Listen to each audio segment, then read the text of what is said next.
અહીંયા આગળ જતા ભૌમાસુર છે, માં ધરતી માતાનો પુત્ર છે.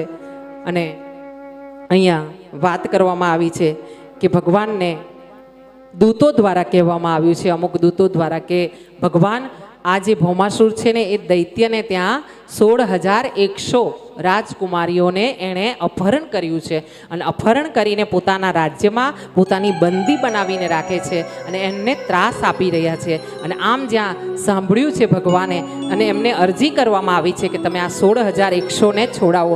આ બાજુ જે 16,100 રાજકુમારીઓ ભૌમાસુરના આ દૈત્યના બંધનમાં જેલમાં છે, એમણે પણ ભગવાનને પોતાના જેલમાં પડ્યા કારાગૃહમાં પડ્યા અરજી કરી છે પ્રભુના ચરણોમાં કે પ્રભુ તમે તો અંતર્યામી છો, દીન દયાળ છો, કૃપા નિધાન છો, દયાના સાગર છો. પ્રભુ બધાની તકલીફને સમજો છો, તો શું અમારી તકલીફ નહીં જાણો? અમને આ તકલીફમાંથી અમને મુક્તિ નહીં મળે? અમે તમને યાદ કરીએ છીએ પ્રભુ, આવો અને અમને આ જે દૈત્યનો અમને જે તકલીફ ને ત્રાસ છે એમાંથી મુક્તિ અપાવો. અને આમ જ્યાં રાજકુમારીઓએ પ્રાર્થના કરી છે ભગવાનને, ત્યારે ભગવાન સત્યભામાને લઈને ગયા છે. સાંભળજો હો, સત્યભામાને સાથે લઈને ગયા છે. કેમ? જો એમને લઈને આવતે ને તો સત્યભામા એ વ્યક્તિ હતા થોડા નટખટ.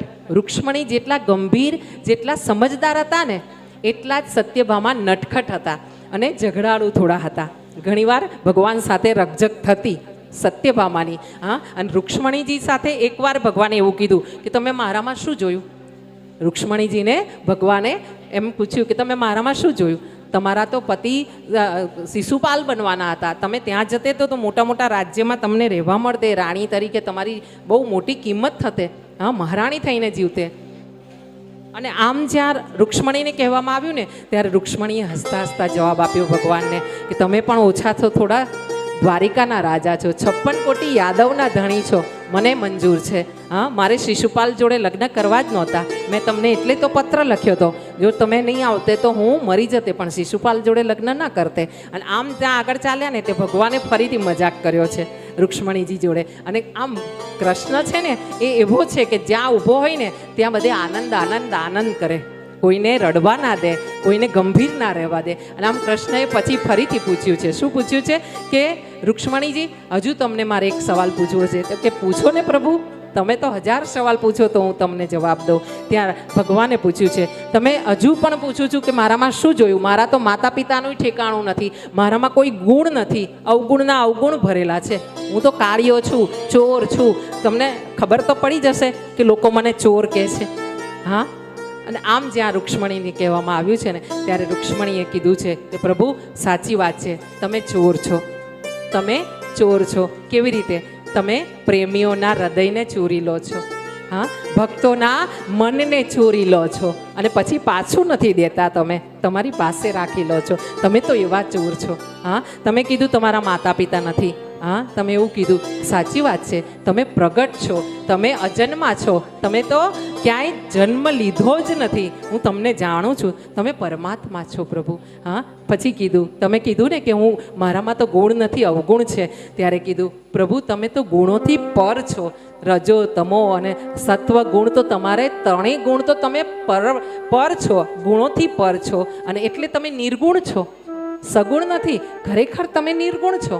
પણ અમારા જેવા ઉપર કૃપા કરવા માટે આ સગુણ સ્વરૂપ ધારણ કર્યું છે દ્વારિકાધીશનું, કૃષ્ણનું. અને આમ જ્યાં ભગવાન આગળ કશું બોલવા ગયા ને તેવા સમયે રૂક્ષ્મણીજીએ કીધું હવે વધારે ના બોલશો, હો, મારાથી સહન નહીં થાય. આમ જ્યાં ભગવાને વધારે મસ્કરી કરીને અને એવા સમયે રૂક્ષ્મણીજી બેભાન થઈ ગયા છે, પલંગ પર પડી ગયા છે. હા, આ રૂક્ષ્મણી છે કે જે ભગવાન જરાક વધારે મસ્કરી પણ કરે ને અને એક શબ્દ વધારે થઈ જાય ને તો રૂક્ષ્મણીજી બેભાન થઈ જાય. આ રૂક્ષ્મણી છે. જ્યારે સત્યભામા એ છે કે જે જવાબ આવ્યો ઈંટનો જવાબ પથ્થરથી આપવા માંગે. હા, અને એટલે ભગવાને આ સાથે આ ભૌમાસુરને ત્યાં જવાનું હતું, યુદ્ધ પણ કરવાનું હતું, તોય છતાં સત્યભામાને સાથે લીધા. કેમ ખબર છે? હું તમને આગળ બતાવું છું. હા, મને ખબર નહોતી, પણ ભાગવત કરતી થઈ ને ત્યારથી ખબર પડી. શું કે સત્યભામા સાથે લીધા છે ભગવાને અને ભૌમાસુરને ત્યાં ગયા છે. આગળ જતા ભગવાને મરુ નામના દૈત્યને માર્યો છે. મરુ નામના દૈત્યને માર્યો છે એટલે ભગવાનનું નામ મોરારી પડ્યું છે અને આમ મોરારી નામ ધારણ કર્યું છે. ભગવાને ગાયો ચારી એટલે ગોપાલ કહેવાયા, ગિરિવર ઉપાડ્યો એટલે ગિરિધર કહેવાયા, આ મરુ નામના દૈત્યને માર્યો એટલે મોરારી કહેવાયા, હા, વાંસળી વગાડે એટલે મોરલીવાળો કહેવાયો.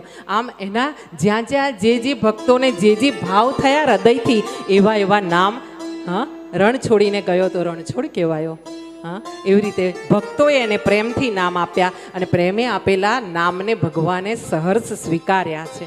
હા, અહીંયા મરુ નામના દૈત્યને માર્યો છે. 56 કરોડનો પ્રભુનો પરિવાર છે. અહીંયા આગળ 6 કિલ્લા તોડીને ભૌમાસુરને મારવા માટે ભગવાને અંદર પ્રવેશ કર્યો ભૌમાસુરના મહેલમાં, એવું બતાવવામાં આવ્યું છે. આ 6 કિલ્લા શું છે એ બધું આપણા શરીર ઉપર જ વાત થઈ છે. આ બધી જે નાની નાની વાર્તાઓ મૂકી છે ને દૈત્યોના નામે, એ દૈત્યોના નામે બધા આપણી જ વાત, કામ, ક્રોધ, મદ, મોહ, મત્સર, આ બધા 6 કિલ્લા છે આપણા શરીરના. અને ભૌમાસુર અંદર જે વાસનાઓ બેઠી છે ને એ ભૌમાસુર નામનો દૈત્ય છે અને એને મારવાની વાતો અહીંયા વાત થઈ છે. અને એ મારવા માટે ખાલી એક જ શસ્ત્ર લેવાનું, કૃષ્ણના નામનું શસ્ત્ર. કૃષ્ણનું નામ લઈએ ને એટલે આ કામ, ક્રોધ, મદ, મોહ બધું જ બળીને ભસ્મ થઈ જાય. ભગવાન પોતે ઊભા રહીને ભસ્મ કરે. હા, અને આમ દયા કરે. આગળ જતાં ભૌમાસુર સાથે યુદ્ધ થયું છે અને આ યુદ્ધ જ્યાં થયું છે ત્યાં ભગવાને એ દૈત્યને વધ કર્યો છે અને દૈત્યનો વધ કરીને આ 16,100 જે દીકરીઓ હતી, રાજકુમારીઓ, એમને મુક્ત કરી છે. અને જ્યાં એમને મુક્ત કરી છે ત્યારે ભગવાન આ દીકરીઓને માટે પાલખીની વ્યવસ્થા કરી છે કે તમે જે રાજ્યથી આવી છો, જે રાજ્યમાંથી તમને પકડીને આ દૈત્ય લાવ્યો છે, ત્યાં તમારા માતા પિતા પાસે, તમારા સગાવાલા પાસે, તમારા પોતાના ઘરે હું આ પાલખી દ્વારા તમને મોકલી રહ્યો છું અને તમે તમારા ઘરે જઈને આનંદથી જીવજો. હવે તમને કોઈ તકલીફ થશે નહીં. અને આમ જ્યાં ભગવાને કીધું છે ત્યાં 16,100 આ દીકરીઓ છે, રાજકુમારીઓ છે, એ ભગવાનના ચરણોમાં પડીને રડવા લાગી છે અને કીધું છે, પ્રભુ, અમે આજે ઘણા વખતથી આ દૈત્યના કબજામાં હતી.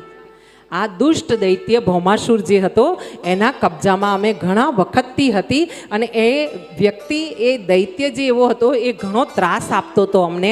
અમે આજે આ દૈત્યની પાસેથી અમારા ઘરે જઈશું, અમારા મા બાપના પાસે જઈશું, અમારા સગાવાલાને પાસે જઈશું, અમારા સ્નેહીજનના પાસે જઈશું. શું તમને એમ લાગે છે કે અમને અમારા સગાવાલા સ્વીકાર કરશે? હા, જો એક વખત એક દિવસ પૂરતી બી કોઈ છોકરી કોઈ ગુંડાના કબજામાં હોય, અપહરણ થયેલી, તો સમાજ અને દુનિયા શું વિચારે કે નક્કી એના શરીરને પેલા અધર્મીએ સ્પર્શ કર્યો હશે. અને આ વાત આ દીકરીઓ 16,100 જે દીકરીઓ છે એ કહી રહી છે. શું કહી રહી છે કે ભગવાન, અમે જઈશું ને તો અમારા માતા પિતા કે અમારો સમાજ, કદાચ માતા પિતા તો પ્રેમને લીધે અમને સ્વીકાર કરી લેશે, પરંતુ અમારા સમાજમાં અમારો સ્વીકાર નહીં થાય. અને જ્યારે અમારો સ્વીકાર નહીં થાય ને ત્યારે ભગવાન અમારી પાસે બીજો અવળો માર્ગ રહી જશે. હા, અને ખોટા માર્ગે અમારે જવું પડશે, કારણ કે સમાજ નહીં સ્વીકારે. અને આમ જ્યાં વાત કરવામાં આવી છે ભગવાનને ચરણોમાં પગે લાગીને, ત્યારે ભગવાને વળીને સત્યભામાની સામે જોયું છે. આ કારણ છે કે સત્યભામાને લઈને ભગવાન આવ્યા છે. કેમ કે આ દીકરીઓને લઈ જવાની છે સાથે.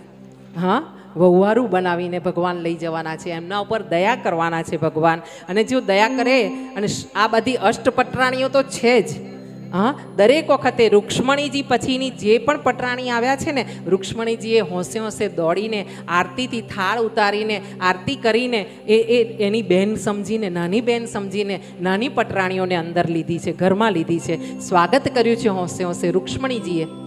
હા, પણ સત્યભામા એ છે કે કદાચ એ સ્વીકારી ના શકે.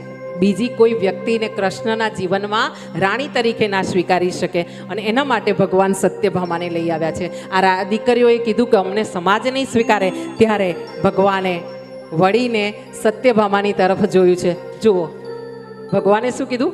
જુઓ, હવે શું કરું? મારી પાસે કોઈ રસ્તો છે ખરો?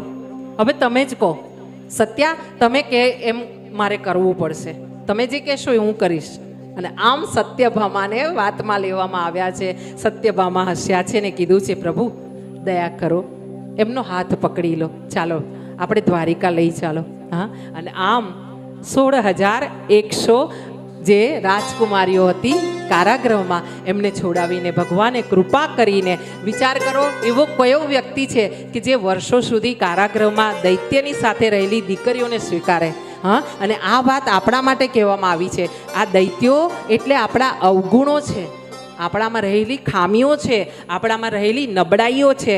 હા, અને એ નબળાઈઓ સાથે આપણાને જે સ્વીકારે છે ને એ પ્રભુ છે, એ કૃષ્ણ છે, એ ભગવાન છે. અહીંયા 16,100 કોઈ રાણી નથી, કોઈ દીકરીઓ નથી, પણ આપણામાં રહેલા અવગુણો બતાવ્યા છે ભગવાનના, અને એ અવગુણો સાથે ભગવાને આ દીકરીઓને સ્વીકારી છે.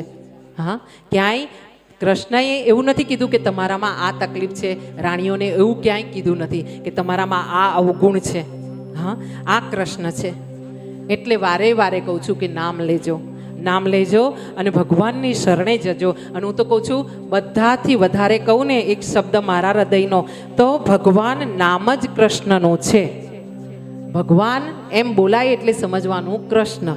બીજા બધા દેવ હશે, મુનિ હશે, મહાદેવ હશે, દેવોના દેવ હશે, ગમે તે હોય. હા, પણ મારી આસ્થા જ્યાં છે ત્યાં એક જ હું સમજું છું કે ભગવાન એટલે કૃષ્ણ, ભગવાન એટલે આ મોરલીવાળો, એના સિવાય બીજું કોઈ નહીં, નહીં ને નહીં જ.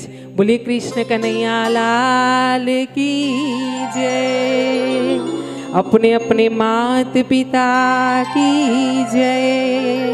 અને અહીંયાથી ભગવાન 16,100 રાણીઓને લઈને દ્વારિકામાં એમને સ્વીકાર કર્યો છે. આગળ જતા ભગવાન વૈકુંઠ